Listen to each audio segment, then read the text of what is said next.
د لومړي ځل لپاره برېښنا شرکت لخوا د آنلاین اسبلینک سیستم په لوګر ولایت کې پرانیستل شو چې په د غونډه کې د افغانستان برېښنا شرکت تجارتي رئیس په ګډون یو شمېر مرکزي او ځایي مسؤلینو ګډون کړی و. په ورته وخت کې د لوګر برېښنا شرکت رئیس د دغه سیستم فعالېدو سره خوښي څرګنده کړه او زیاته کړه چې د اسلامي امارت واک ته رسېدو وروسته 10 میلیونه افغانۍ عواید راټول کړي او له مرکزي مسؤلینو څخه د یاد ولایت ولسوالۍ کې د برېښنا ویش غوښتونکی شو. همدغو کترونو باندې وکړل شول چې دغه سیستم د افغانستان د انجینرانو په واسطه باندې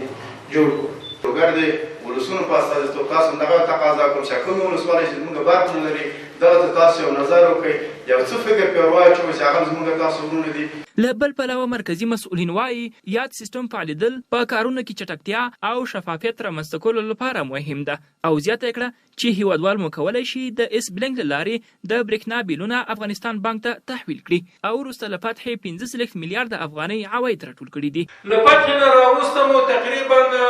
15.8 یعنی څه کم 4 میلیارده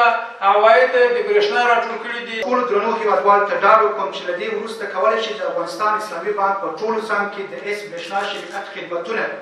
له لارې په اطمینان سره د خپل برېښنا بیلونه تحویل کړي. د مسؤلینو په وینا له دې سربیره د تیر حکومت زورواکانو څخه 12 میلیونه افغانۍ قرضونه راټول کړي او ترڅنګ 1,60,000 میټرونه نصب کړي دي.